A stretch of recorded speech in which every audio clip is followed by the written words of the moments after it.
Hi everyone, I'm Meghna, founder of Let's Curate, a curator platform that celebrates and empowers independent makers. Welcome to another episode of our webcast series. Today we're speaking to Scott Eichler, an emerging artist from Texas, USA. He has had an intriguing journey from fashion design to graphic and product design for companies as diverse as MTV, Discovery Channel, and Animal Planet, to now coming up with his own unique style of art. Scott has created a 9-panel limited edition artwork exclusively for us, and we will delve into it during the course of the interview. Hi, Scott. Thank you so much for joining us. Hi, thank you for having me. It's our honor completely. Let's get right to it. I'm so intrigued by this journey of yours from, seemingly disconnected fields. Tell us a little about that. Well, as a young person, I actually had an opportunity to attend the Art Institute of Chicago. I went there and was scared to death. I grew up in a small town. And so walking through the dorms and the campus and I freaked out, decided to go to a smaller school and I was studying art, I was doing a little business, I was doing a little this, that, and to help put myself through school, I started working in retail. And I guess because of my, some of my creative flair, and that was at the height of, MTV launching, and, fashion was changing on every new video that came out. And Yes. I embraced it. I got a lot of attention, and, within a couple of years was in the corporate office and became a buyer and handled product development and design. And then we're, kind of worked through a number of different retailers in the fashion business. And oddly enough, that's what got me into MTV. It was kind of my fashion background. And I started working for MTV in their consumer products area. And eventually, handled, again, product development, design, and graphic design for MTV for the consumer products business, which was great. Wonderful experience because, you're just pushed on the boundaries constantly at that time. Got to work with, people like Mike Judge, who did Beavis and Butthead, and all the way through to, Real World and some of those, high profile properties that they had back then. And I had to learn how to do branding. And then it ultimately ended up at Discovery Channel. And again, product design, graphic design, all of the packaging and their consumer products was all part of me. So I was always touching on the art world, but it was more graphic, more branding, logo design, that type of a thing. And I always, I continued to paint and do art a little bit on the side, like, many of us early art students do. And, but, just, decided to dive in and make it kind of approach it from a full-time standpoint, and set up a small studio and started just exploring and diving into the different types of things that interest me, and kind of pull in some of that experience that I had from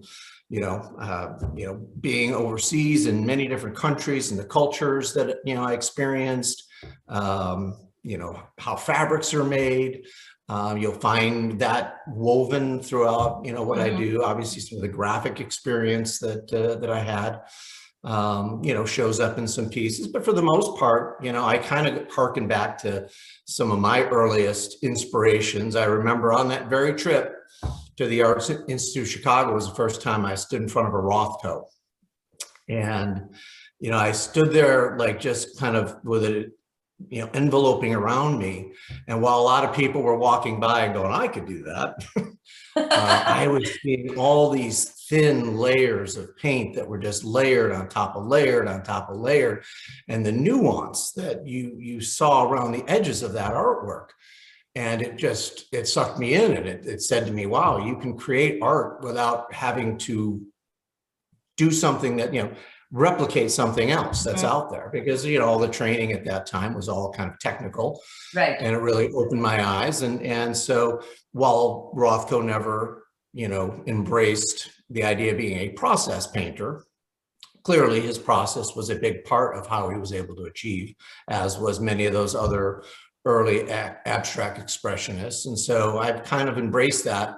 And I like to play with process and, keep my art, fairly simple, but kind of dive deep into how I'm making it, how I can get different effects through even the simplest line or, the simplest shape. So that's interesting. I heard you use the word process a lot and layering a lot. I'm getting a sense of your perspective as an artist, or the messaging that you want to give behind your artwork.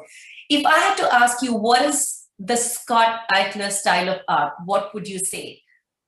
Well, process would come into it because I experiment a lot. Mm-hmm. There's so much that people never see because I don't like what, what turns out. But, through a lot of that experimenting, I come up with, little effects that, I see the subtleties. And that's what I'm always looking for. I'm looking for nuance. I'm looking for that layering of color and negative space. Mm-hmm. Oftentimes, with my art, the areas on a painting that I find the most interesting are the negative spaces, are these shifts of color. Mm-hmm. I use a lot of different finishes.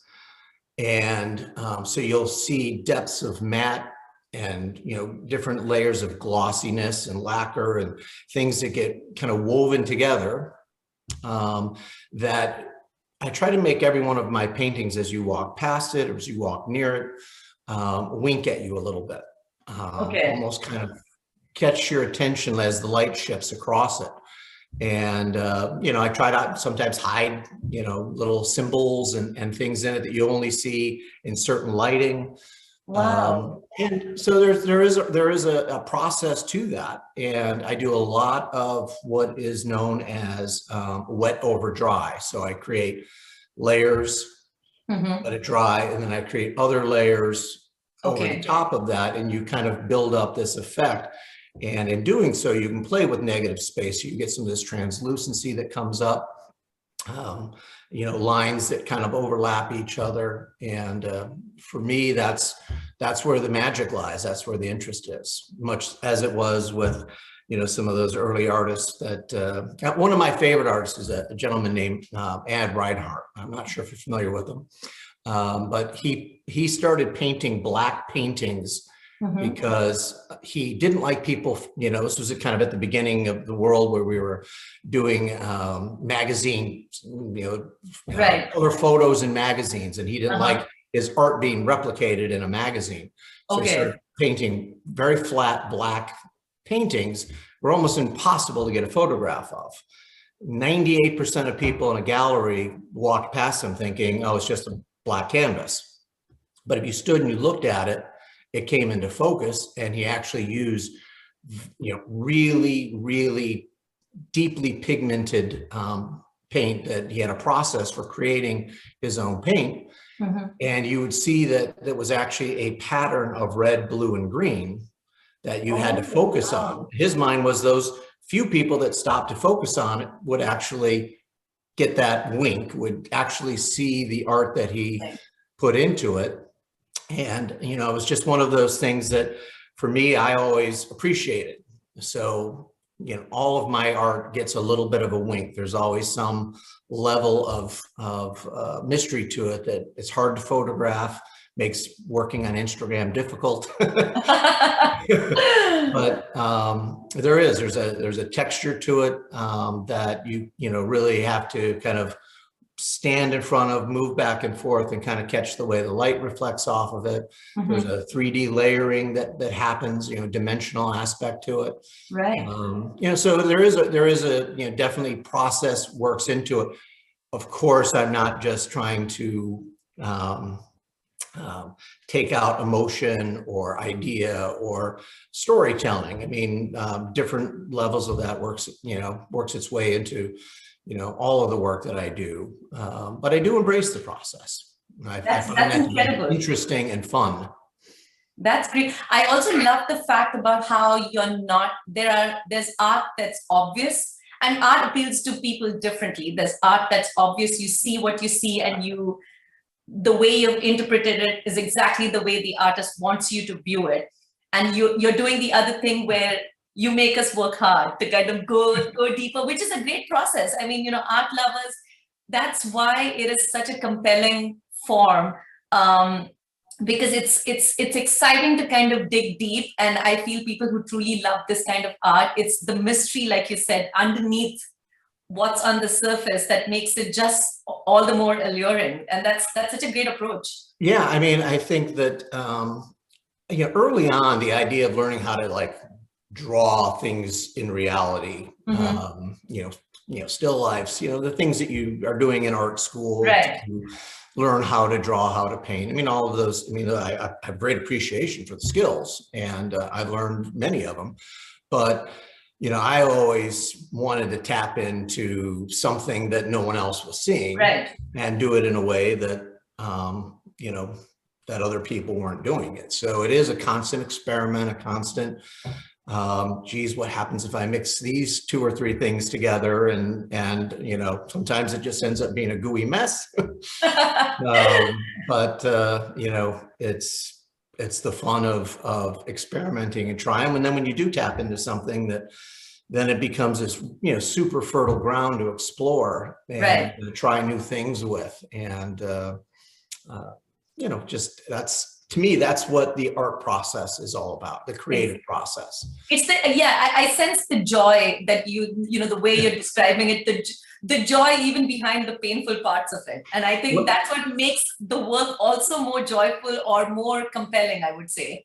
Yeah, I mean, maybe it has a little bit to do with the fact that I kind of did it in reverse. Right. I'm getting back to my art roots later in life after I had a full career and was able to do a lot of things. I've had a chance to travel the world and just have a lot, I've had a lot of stuff to experience. Now I'm able to sit in my studio for 12 hours and agonize over how do I get the right glossy matte effect for this piece that I'm working on, and not worry about, am I wasting my time? Right. That's also, it's a phase in your life that you're ready for, and that also I'm sure influences the work that you come up with in the end, because it's like the whole package of your past experiences, your travels, everything that you just mentioned, and for your capacity and ability to like sit there and be like 12 hours or 13 hours, whatever it takes, and going through the process. I have a question about this, and I always wonder, I have this, when it specifically comes to artists and painters, there are people who find their voice or a point of view, and there are, they're great artists and they're great painters, and then, they kind of stick to that or refine that as they progress, because it's obviously a constant learning process. Because you've worked in so many different fields, obviously the foundation is kind of the same, but still the influences are very varied and diverse. Do you see yourself as someone who's found your point of view, found your voice, and now this is going to be my style? Or do you at some point want to disrupt it all and come up with a new Scott Eichler style? I've always been curious about this.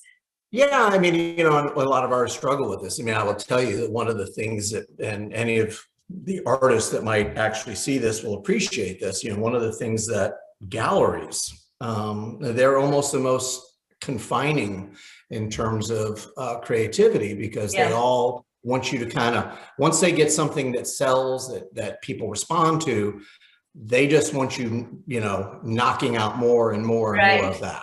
Right. And, they don't want to see a big, kind of variety of different types of work. Again, part of the benefit is, being at the point I am in my life, I'm not kind of beholden to that. And, while I love the exposure, and I've got some pieces in a, small gallery in Dallas right now, and I'm working on some other pieces for another opportunity, doing this with you now. And, I do get a few, some commissions that come across. And so I'm staying quite busy, but I'm not having to be defined. And so, there will always be a part of me that is in search of these kind of nuanced moments in a piece. I've done some artwork that, is, a large 4 foot by 3 foot, piece. And, the whole thing kind of comes down for me, this one small area on the painting where kind of all those crossroads happened and it kind of achieved that one area. And so I tend to kind of paint large to find these small moments. And I'll always do that. And I'll always keep it simple. I like simple line. I like simple shape. I like playing with color. The thing that I probably put into it more than some others is this kind of shifting between mattes and glosses and trying to create the, what I call a wink. And I think those things will always find their way into my artwork. But the way that I tell the story or the art that I'm trying to, create is probably every piece gets something new. I'm doing a large piece right now, and probably shouldn't share this because the art's long from being done, but I'm playing with, kind of old window screen that I'm mixing into the paint and creating textures and playing with it. It's I've never done it before, but it's just another, trying to play with some mixed medium and working some other things into the art. So it's always going to evolve. That's an interesting thing you're saying. And this is a message that I've heard over and over again from people you would think are completely disconnected in this, where people who run galleries or who kind of set the theme for a certain gallery, a lot of the artists who are now joining the Let's Curate platform, they talk about how it's ironic that they try to box a creative person into a format when this is the last kind of category that you need boxing into. Right. Art is always defined. Even a child knows that art is just an expression of freedom and creativity. And it's strange to me too that a lot of galleries have such strict guidelines, and I guess it's part of being in the business, and you want to kind of make money, which is fine, But I feel like it's important for people like you who are giving out this message saying, I'm not kind of going to follow that path or that rule. It doesn't work for me. So that if someone else is thinking on the same lines, they don't feel overwhelmed, or they don't, coming from an artist like you, I think it's a very important message to give out to someone else who might be actually stepping into this and maybe like, wait, do I have to follow this format to kind of be successful, or do I find my own way? So I really like that, what you just said about that. It's like anything. And galleries, again, it's a business. Once they're successful, they want more of it. And there's always an opportunity to take something like that and see it as fertile ground and see what you can, what can grow out of it. Right. The difference is that, for a lot of artists, you like to start planting different seeds in that ground and combining things and combining styles. And it's just one of those things that if you're in a place that you can, do that and just kind of do your thing the way you were feeling at the time, what you saw that may have inspired you, or maybe some memory that has inspired you. Plus, I get bored. I mean, most artists have ADD, and I probably do. And, I do, one of the things I think you had shown in an earlier piece, some of the pop art pieces that I started doing last year.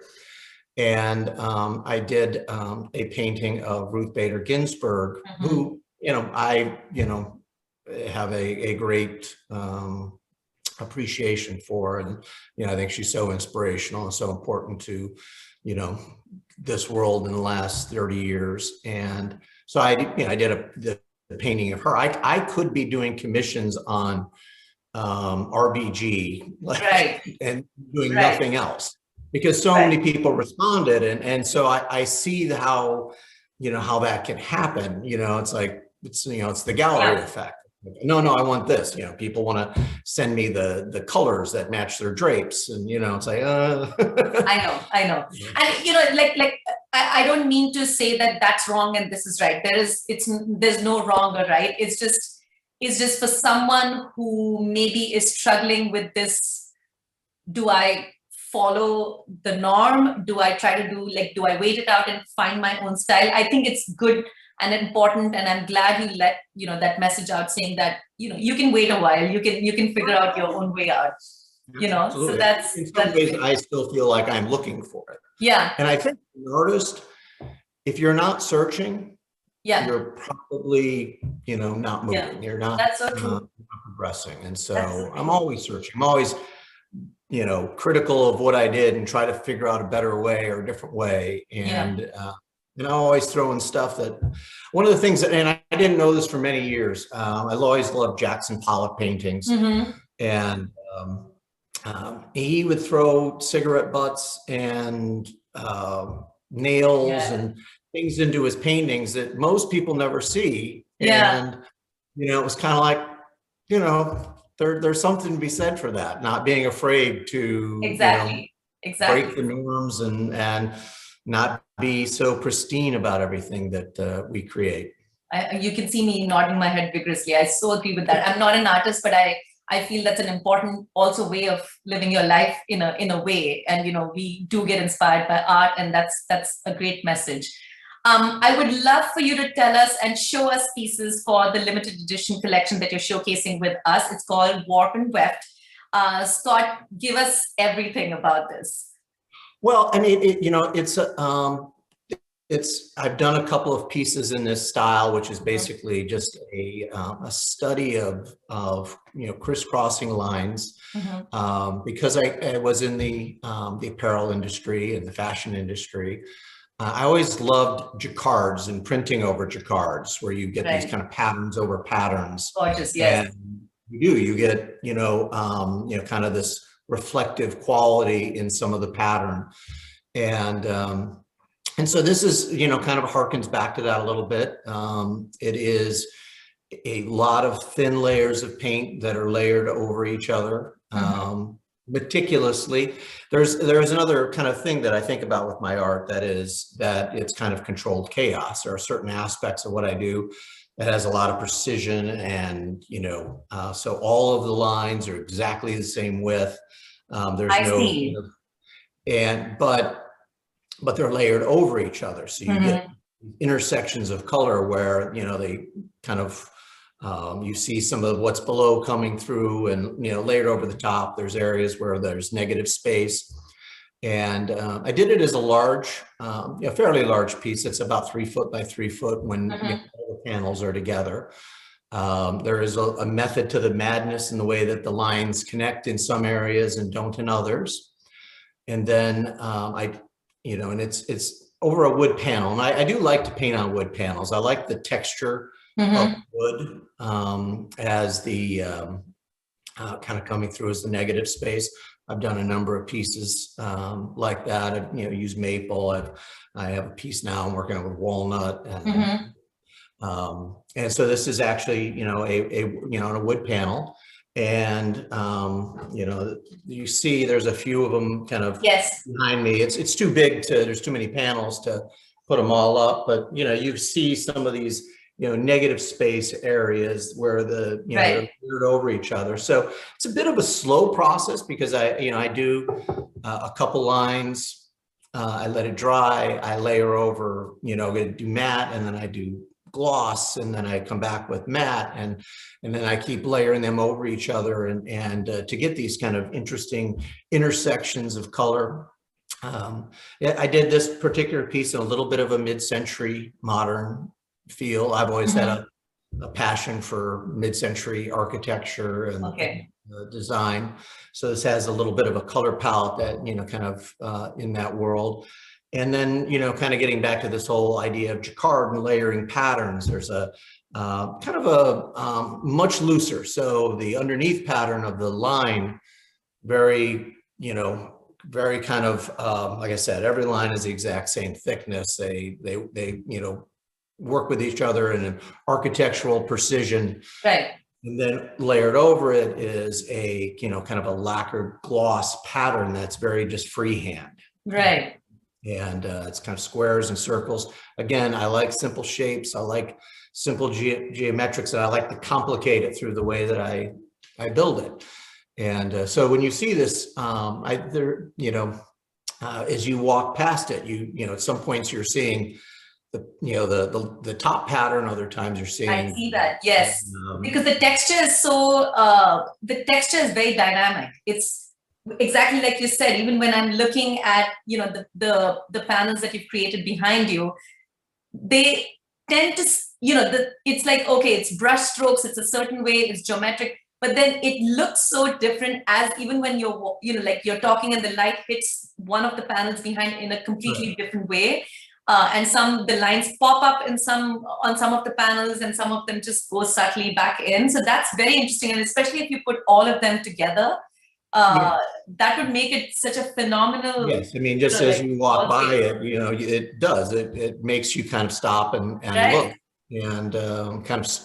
And that to me, and again, it goes back to that inspiration of Ad Reinhardt, that he really appreciated the people that stopped and looked and, absorbed it and then saw something that nobody else did. Right, I love like photographing my stuff with the kind of the lights off and then turning them on, because you actually can see them come into focus. Yes. It's like you're uncovering a puzzle. But the beauty of it is every time you uncover the puzzle, it's a different puzzle, which is what I love most about it. And, when I decided to do this, I like I said, I've done a couple of these other, actually, much larger pieces with this style.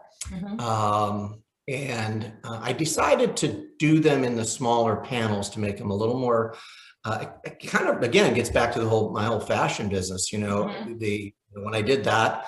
You have to make things that work for people. Right. You have to be wearable, have to be usable. And I thought, if I broke this down into these panels, it could actually be very cool, because someone can do all 9 of them and have a large piece, absolutely, in their home.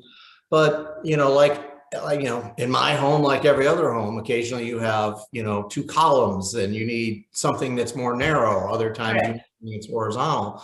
And I thought, if I did these panels like this, they look as great, lined up, 4x4 stacked on top of each other, on, either side of a doorway, or, in an area where you've got a more narrow space to work with. And I was like, why not make it more versatile, make it more wearable? And absolutely. So that was kind of the point, that when I decided to break it down into panels and kind of create more bite-sized small plate. Right. Love it. Everyone watching, this intricate, controlled chaos, dynamic artwork can be found on our website. Look for it under limited edition initiative. You'll see Scott's profile. You'll also see his profile under Artist Spotlight, which gives a little more in-depth view into the way he approaches his work. Thank you, Scott. This has been such a terrific conversation, and we hope to have you back in another controlled chaos, through another controlled chaos artwork very soon. We're so excited. Thank you so much for having me. It's been enjoyable. Absolutely. We will be posting this webcast on our YouTube channel and social media channels very soon, so stay tuned. And of course, for more updates, follow us on Instagram at @lets_curate. Have a wonderful day, everyone.